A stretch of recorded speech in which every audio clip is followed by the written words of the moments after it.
Listener discretion is advised. Hello and welcome to Scary Time, the podcast that helps you find new, emerging, and undiscovered scary and paranormal podcasts. I'm Greg, the host and curator of Scary Time. I hope everyone's had a great holiday season and you've enjoyed this additional content to help you get through the holidays. On Monday, we will be back to one episode a week. Today's episode is from PNW Haunts and Homicides. Caitlin and Cassie cover true crime, paranormal, and all things spooky in the Pacific Northwest. Caitlin and Cassie picked this episode out specifically for you on the holidays. It's called The Nightmare Before Christmas Valley. If you like today's episode, make sure to check out the episode description for links to subscribe. All right, let's get this show started. Begin.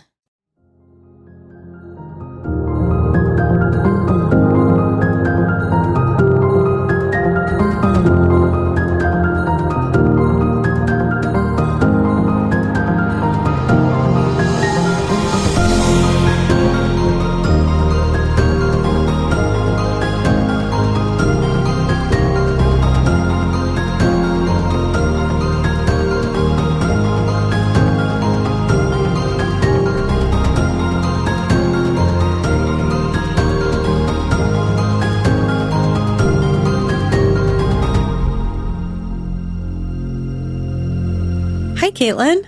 Hi, Cassie. Hi, creepy people. Hello. I hope you're having a holly jolly time. Oh, God. I've turned full elf. Oh, dear. Yeah. It's terrifying. Okay. Did you see my outfit? Yeah. It says, Santa, stop judging me.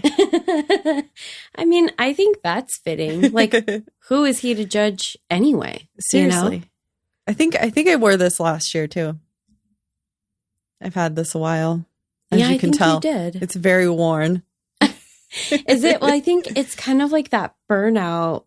I can't remember what that's called. I always think of it as like a burnout fabric, and that's kind of what it's supposed to look like. It is, but when I got it, it was it was a lot pinker. Okay. Yeah. The good thing is with that type of clothing, you can never really tell. It's true. It's perfect. Oh, wait, hold on. This is PNW Haunts and Homicides. Oh, shit. I almost forgot, but I didn't. Okay. Yeah, here we are. I have gone full theme. Are you ready? Are you creepy people ready? What? I just had an idea. What? About what you're doing, and because you looked at my notes. I didn't. What do you think I'm doing? Ooh, this is going to be fun. Know. Guess. What do you think? Well, if you're going full theme, it's got to be something like Christmassy, I'm thinking. Maybe. Oh, God. All right, let's rip this Band-Aid off. I've got my foot ready. The other one is ready to join it in the chair. Okay. Should the need arise. It's not going to be like Christmas Carol, like type of ghosts. Okay. So there's not 3 of them? Is that, we're not? No. Okay. Actually, there might not be any ghosts in this episode. Excellent. Okay, well, let's just work with that assumption, and I think we're done here. Okay, let's go. Right. Let's get into it. Ho, ho, ho, let's go. Oh, no, I meant like done. No, Oh, we have to talk about it. All right. My socks say ho, ho, oh no, I think. Oh, boy. Ho, ho, ho, no? They're so cute. They're Nightmare Before Christmas. Today we're going to talk about Christmas Valley. Never heard of her. It's in Oregon. Still never heard of her. Really? No, Yeah. never? I don't think so. Well, I'm going to tell you about it. Okay. Christmas Valley is an unincorporated community. Surprise, surprise. No, everything unincorporated. Yeah. It's not good. Incorporate these things. I know, please. Incorporate them. It's in southern Oregon, roughly 95 miles southeast of Bend. Yeah. Okay. Mm-hmm. Now I'm getting a real vibe here. Yep. Okay. Starting to picture it? Uh-huh. Okay. Yeah. Mm-hmm. Population of 1313. Stop it. Isn't that creepy? Like, how can they be so exact? I don't know, but that's the number that popped up on the Goog. Wow. Yeah. Okay. 1,313 people live there. That's fine. You know how I feel about the number 13. I know. That's why I was like really shocked when I saw that. I was like, oh, I wasn't expecting that. It's great. But it goes with the theme of the town, surprisingly. In this town, you'll find a charming lodge-style restaurant that could be considered Christmas-looking. It's got the, traditional lodge feel, the wood, I feel like I'm watching like a horror movie and I'm just waiting for the jump scare. I'm like watching you through like my fingers. She is, yeah. Like, wait for it. Wait for it. You'll see street signs like Snowman Road. Oh, cute. I know. It gets cuter. Christmas Tree Lane and Glitter Lane. Well, I mean, glitter, to be fair, that could just be like Mariah Carey's hallway. Oh, I mean, it could be, or it could be like pretty glittery twinkle lights. I mean, sure. Tinsel. Yeah. Ribbon. Bows. Glitter snow. Okay. I don't know why, but whenever you say it, then it's scary. And it sounds creepy when you say it. Well, that's about the extent of the Christmas charm in this town, though. Great. You won't find any Christmas parades or light displays or long lines to sit on an imposter Santa's lap. I mean, I'm okay with that. That's fine. Right. We could do without the Santa's lap, I think. Yeah. I think it's overstayed its welcome. Yeah. Yeah. There's not even a stoplight in the town to mistake for Rudolph's nose. Wow. That's when you know that you've had far more eggnog than is safe. It's honestly almost like this town was hit by the Grinch. Okay. Like there's not even a crumb left for the mouse or whatever. What you will find here are landmarks surrounding Christmas Valley with less than jolly names. Okay. Are you ready? Probably not, but there's a spot called Crack in the Ground. Okay. Another called Hole in the Ground. What? They're very clever with their naming. I mean, did you find this when you were working on Mel's Hole? Actually, no, but it did remind me of that. But we're not going to go down the whole road of holes. Oh, boy. So the crack and the hole were caused by volcanoes. There's nothing really paranormal or spooky about them, but you can hike through the crack, and I'm sure it's pretty creepy. But I don't think you can enter the hole. Okay. It's not haunted, says No. you. Not that I've heard. I didn't find any stories of hauntings, but I'm sure some weird shit goes down. Are you sure that there weren't any hikers hiking through the crack that expired? They got lost in the crack because it was so deep. Oh, boy. Okay, we're done. Probably. Maybe. Ugh. There's even more landmarks that don't have a Christmassy theme or anything. There is the Lost Forest and the Devil's Garden lava bed. Oh, boy. So if you can see, like, there's a vibe around this town, and it's not Jingle Belly whatsoever. Wow. I feel like we're playing a game of hot and cold. You know? Kind of, yeah. Like, either it's Christmassy or it's not. It's Jingle Hell. Oh. This town is also well known for its sand dunes, which is exactly the opposite of a Christmas snowy vibe. Yeah. Do you want to build a sandman? No. I don't. I really, really don't. It was kind of eerie, too, when I was reading about that place. They said the service there is not great, so make sure you download the map so you don't get lost in the dunes. No. I would not be going very far into the dunes. Yeah. No, that's not for me. Just stay, like, on the edges. Or just as far away as possible. You don't want to go to the dunes? Totally up to you.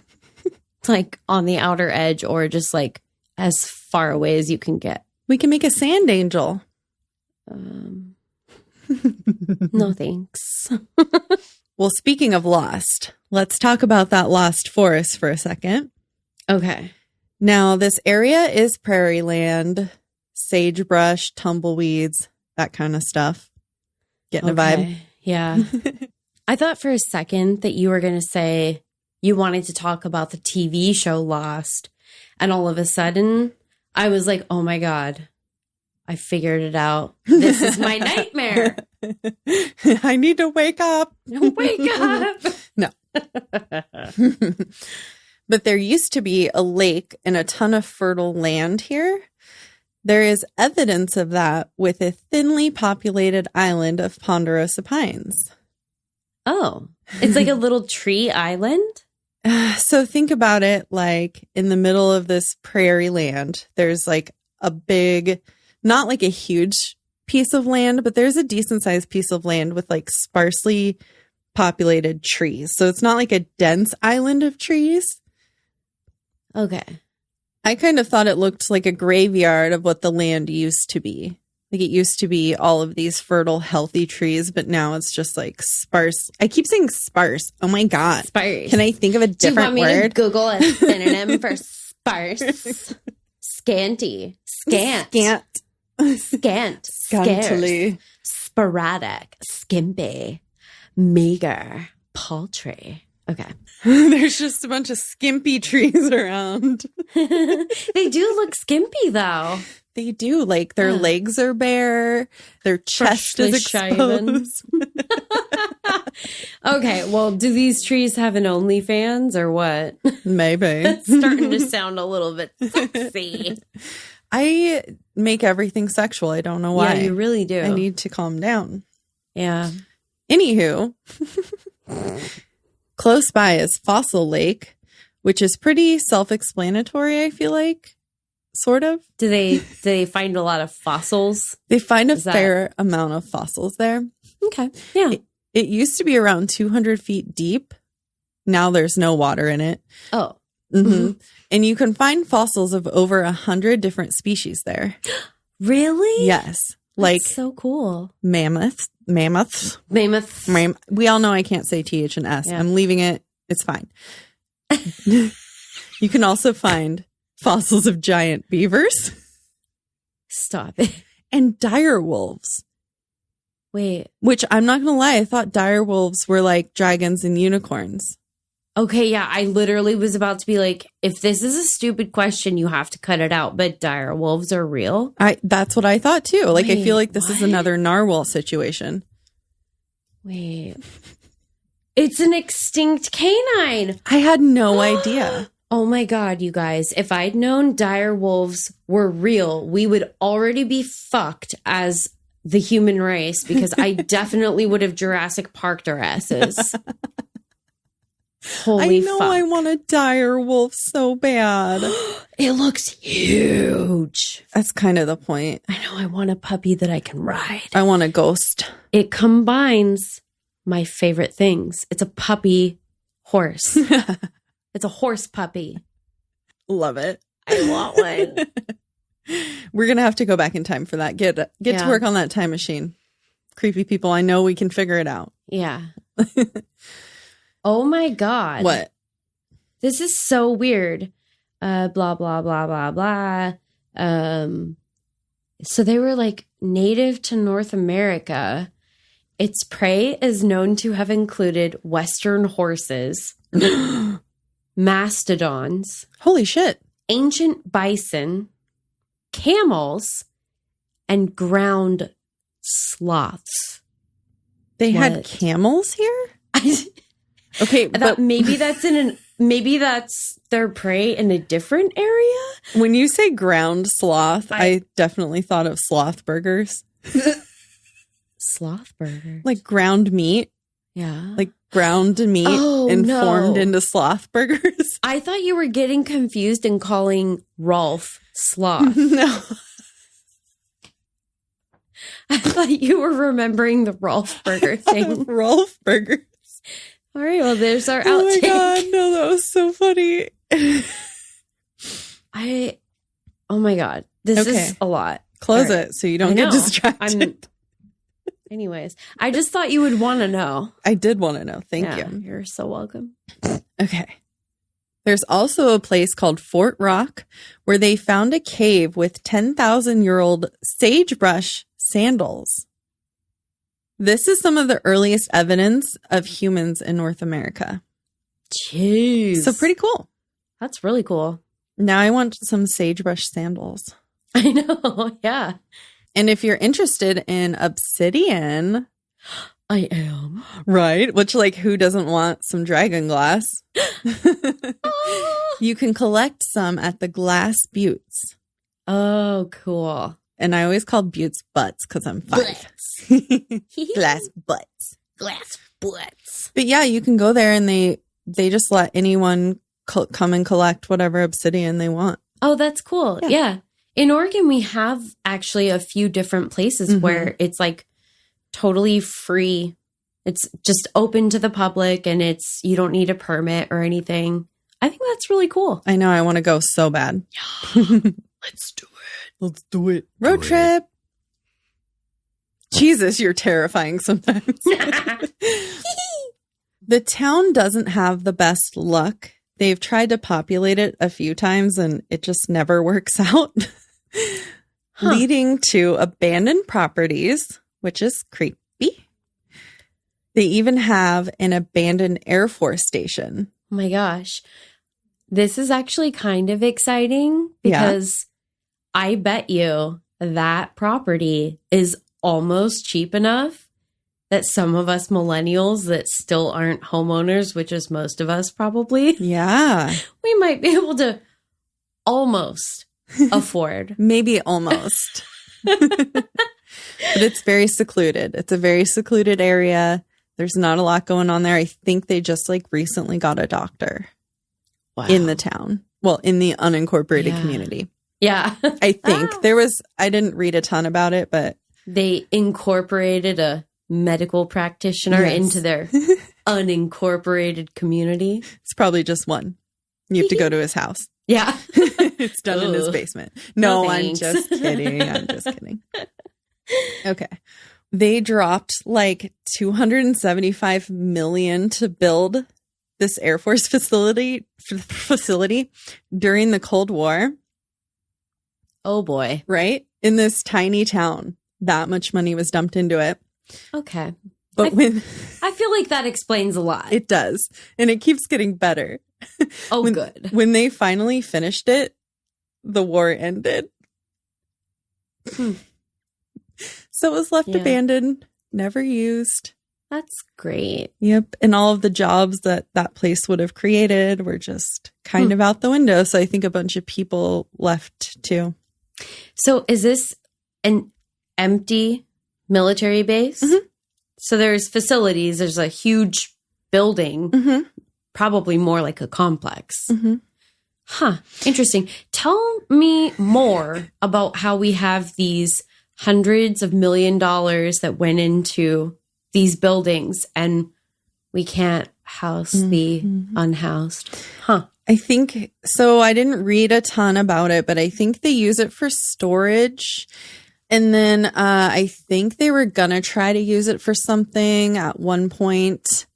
There was an article about Obama talking about using it for something, but I really don't know. Interesting. Yeah. So it's like the military's walk-in closet in their vacation home. Yeah, sounds like it. As far as I know. Cool. If anyone else, if anyone else knows, please email me. Yeah. So I just feel like this town just has such bad luck, and it's just not merry and bright, you guys. It doesn't sound like it. It's so depressing for a town called Christmas Valley. Although you could be walking in a midsummer winterland because it's been known to snow in July. Christmas in July! That's about as Christmassy as it gets down there. God, we should go for our birthday. We could. Yeah. I'm not sure how this was talking about unpredictable weather patterns kind of back when they were trying to populate the town back in the day. Huh. So I'm not sure if the weather, I'm assuming it's pretty unpredictable out there. It's kind of like desert. Yeah. I've never heard of snow in July down south, though. Yeah. In July? I don't know, man. July. That's what the article said. Here's the thing. We have nothing to lose because if we go down there in July and it's warm and pleasant and beautiful, that's fine. Fucking fabulous. If we manifest motherfucking birthday snow in July, I think we could do it. I'll lose my mind. I manifested snow with our last episode. Holy shit. It snowed the day it came out. Yeah. Okay. I think this is, we gotta make this happen. Yep. Yeah. Snow in July, Christmas Valley, meet us there. We got big plans. Yeah.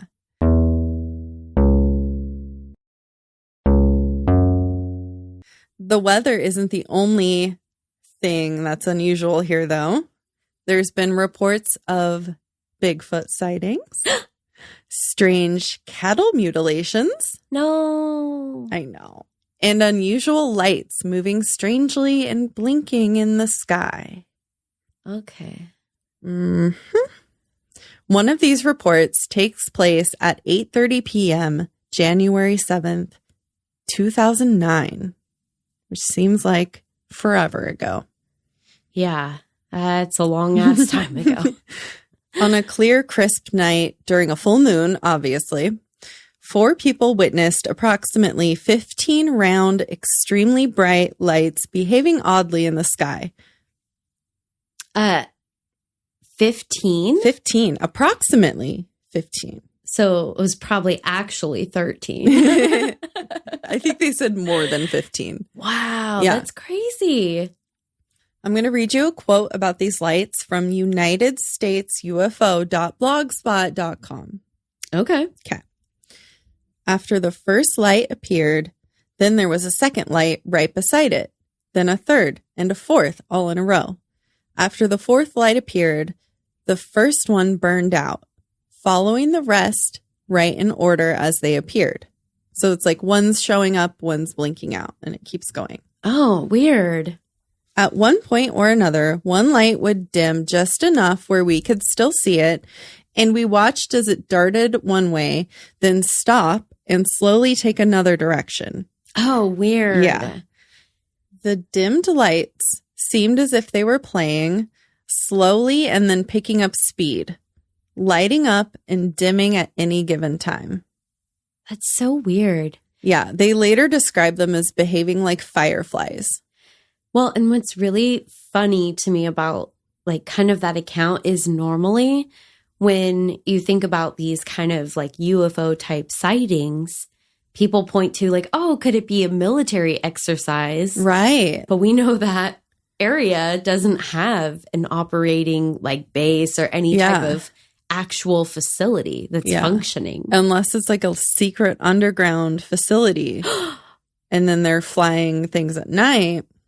Oh, snap. Who knows? But this person said that they didn't hear any aircraft. There was no fireworks or flares happening. So yeah, that's the thing that's freaky is you could think maybe it would be an aircraft as we know it here on Earth, but when it's like silent, like too, that just doesn't. It's track. so creepy. Yeah. Ooh. I mean, and if it is secret government stuff they're working on, like that's pretty cool. So yeah. Cool. We're way further advanced in technology than I thought. Yeah. So that's great.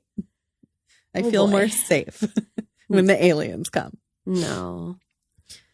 There is a comment on a blog post on archive.liza.com. I wanted to read it because I think it's pretty interesting and maybe Caitlin can sleuth it out for us. Oh, boy. Yeah. So Carolyn says, my visit to Christmas Valley was 30 years ago, but I will never forget the vast, open, lonely feeling and all those tumbleweeds. Even more creepy was the cemetery that we visited. Nope, I'm out. Of course she is. Mm-mm. Well, wait till I tell you the rest. That held what must have been half the town that was killed in a fire at the Grange Hall during a Christmas party. Anyone know about it? Question mark.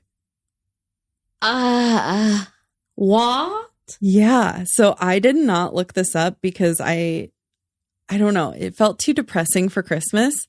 So I'm like, but maybe if Caitlin likes that shit. Exactly. Great. So she finds something about it. Maybe we can bring it back up for Christmas in July or something that's not actually Christmas. Oh boy. Does it sound like it was a crime? I don't know. All I read about it was this comment. Okay. Yeah.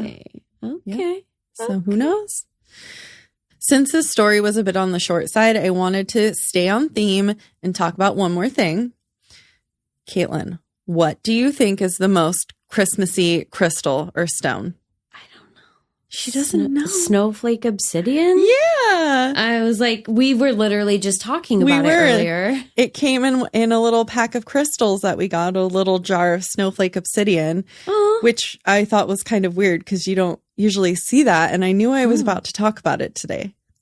Oh. So I set it on our altar. I was going to say, I might have to look in some of the other crystals that we have for our little displays and maybe even in the crystal vending machine and see if there's more snowflake obsidian. Yeah, there might be. Pretty.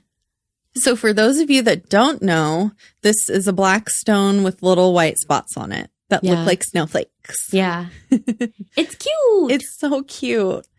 I think they're so beautiful. And I actually just purchased one for a friend the other day when I visited through the Veil. Oh, yeah. I think we talked about it because I got my new Supernatural Tarot deck from there too. Yes. Yeah. So like regular obsidian, this is also volcanic glass with white minerals that have gotten trapped on the inside. Pretty. I know. The stone represents balance and is good for grounding and purification. Oh, okay. It helps keep you centered and focused while all hell is breaking loose, apparently. So I feel like we all could use a snowflake obsidian. Yeah. It also represents lightness in the dark and can help you look inward for strength in tough times. It shields negative energy as well. Oh, I like that. Me too. It can be useful during healing meditations. It surfaces repressed trauma. Yikes. Oh, but okay. I mean, it's important to deal with that. Yeah, I don't think I should. I probably won't get one of those. I mean, just don't go into deep meditation with it if you're not ready. Oh, that won't be a problem. Yeah. Okay, never mind. It can also get you into a deeper meditative state, which is helpful for trying to reach past life memories, which I think is really interesting. Yeah. It helps with physical health of the bones and the skin as well. Okay, so it's actually describing the very stone that I need. I just want to bathe in it. Yeah, that's so funny because I literally was just telling you about the weird knee stuff that's going on. I'm like, yeah, you don't have that? No. Great. Not yet. Oh, boy. It's pretty cool, too. It says that charging this stone with fire is especially effective since it came from a volcano. Shut up. Yeah. I've never heard that you can do that. Me neither. I just learned. Okay. So what you can do is place your obsidian in the center of a circle of lit candles for an hour or two or however long you want to safely burn candles for and charge your crystal. Hell yeah. Yeah. I knew you would like that because it's fire. I love fire. Do you want to play with fire with me? Yes. Yeah. Let's go play with fire in the garage. Yeah. Woo! Let's go charge our obsidian in the garage.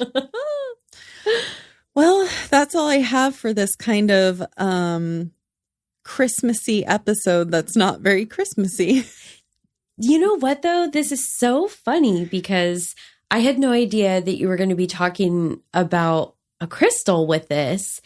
And I wanted to do a couple of different things, kind of bring out some of the crystals that I haven't used in our altar recently. And I actually made a little crystal grid. I sat here and probably spent a half hour trying to figure out what exactly I wanted to do. But I made a little crystal grid. So I'm going to put it out for the tarot video. And man, we've got quite the display going here. I know. I almost wish I would have bought one of those snowflake obsidians for myself so I could show it off. But, you know, kidding. I was shopping for other people. So, oh, you're so good. I bought myself a tarot deck. Yeah, so that's I'm not true. that good. I mean, but like, who wants to be that good? Right. You know? Well, should we do a tarot reading for this? Tarot! Yeah. Yay! We're doing tarot for Christmas Valley. Christmas Valley. With my Nightmare Before Christmas deck. Correct.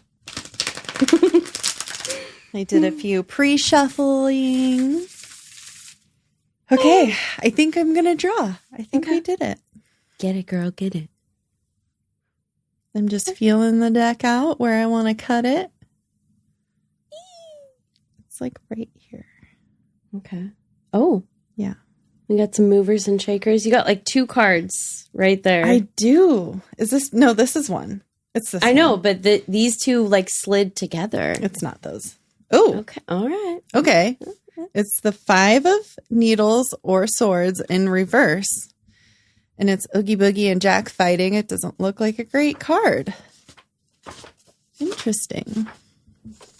Okay. It kind of looks like it's in a spiky, like, cave. Like it could be a volcano.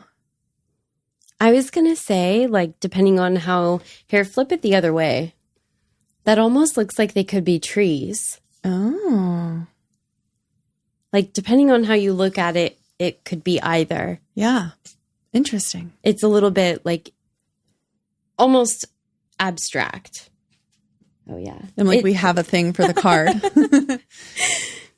Okay, so 5 of swords, our keywords are change, adjustment, loss, destruction, conflict, indecision, and sadness.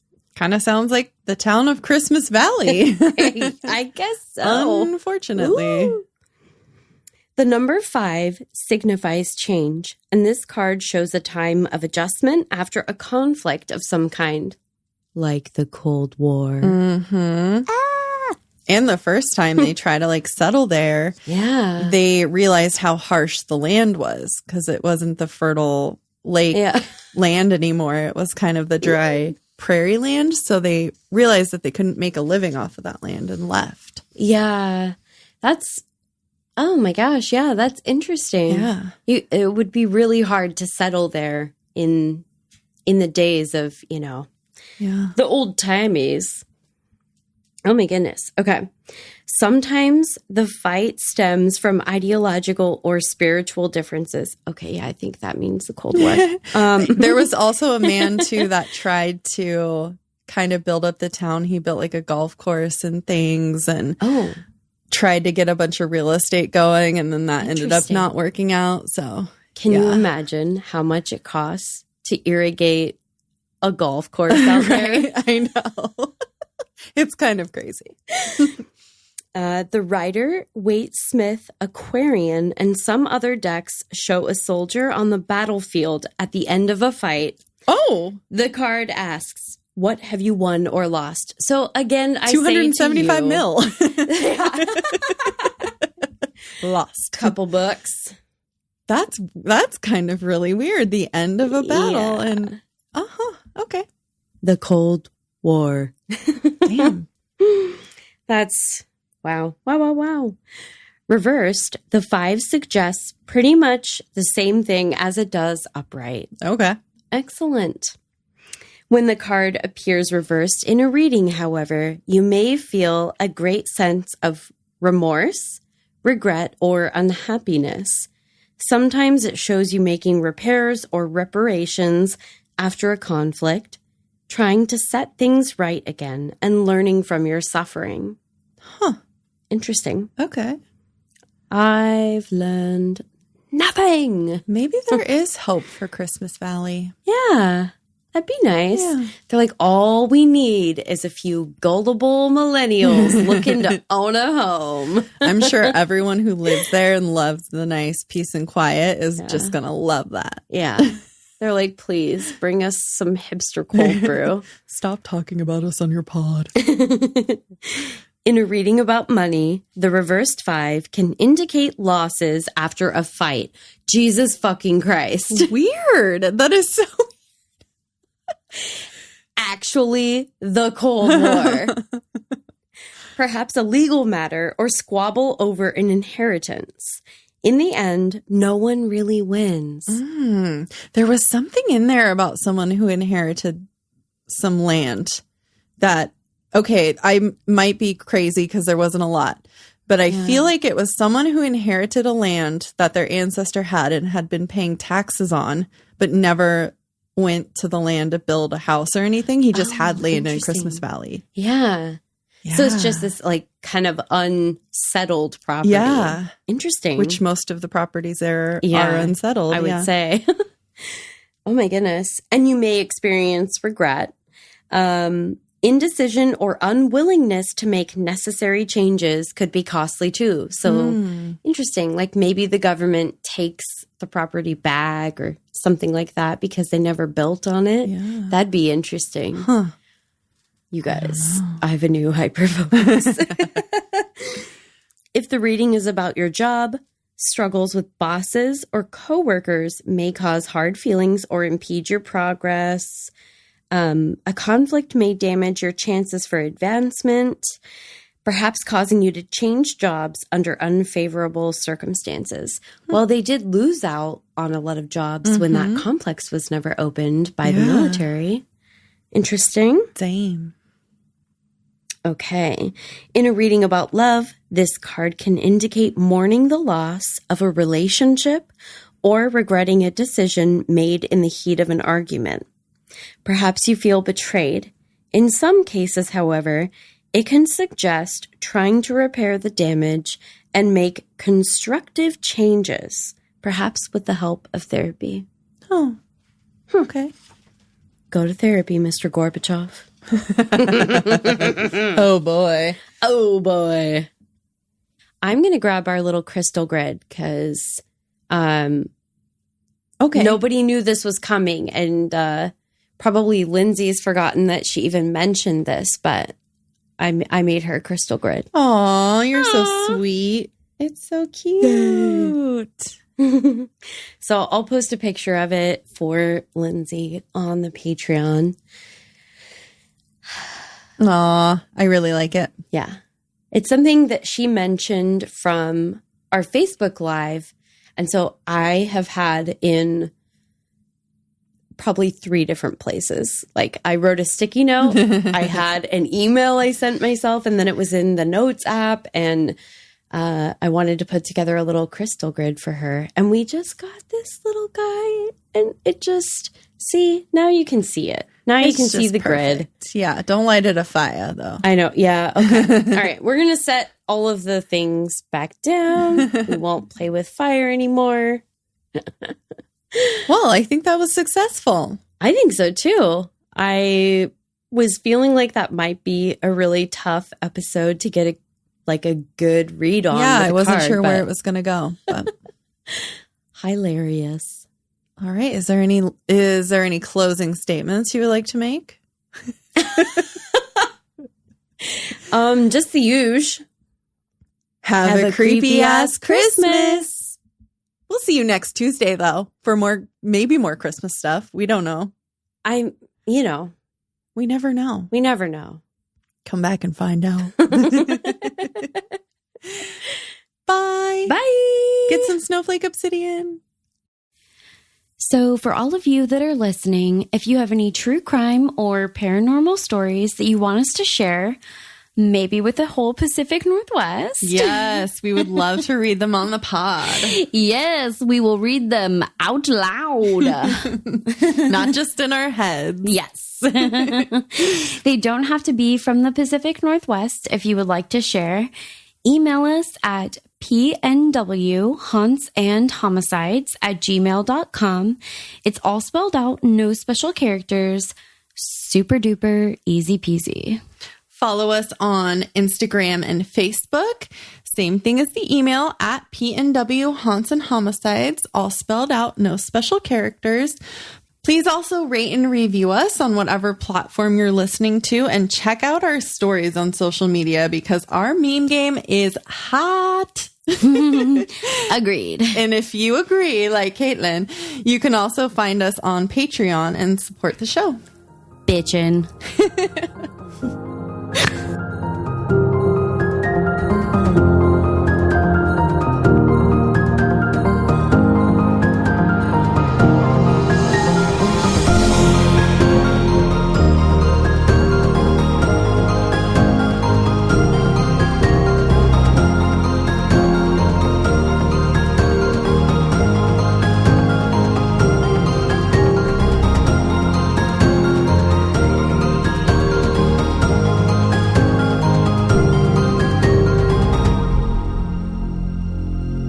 It's not going to be like, fuck, what's that movie? Krampus? No. The movie Elf? with the ghosts. Casper? No. I don't know. The popular Christmas movie with the Scrooge. What the fuck is that called? The Three Ghosts one? Scrooge. What's the Scrooge movie called? I don't know. You guys, what is wrong with my brain?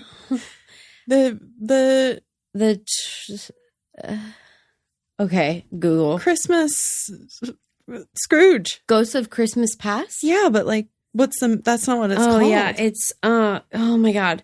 I can literally only think of like these vague themes related to it right now. Okay. I've seen it 1,000 times. Multiple different. Scrooge. Ebenezer Scrooge? Yeah. What's the Christmas Carol? Christmas Carol. Is that what? Christmas Carol. Oh, yeah, it is. Okay. I never would have gotten there. Is happening. Oh, wow. That really hurts me. Okay. All right. Okay. Moving on. Let me say that right. Yeah. Okay. Thanks again for listening to Scary Time by Indie Drop-In Network.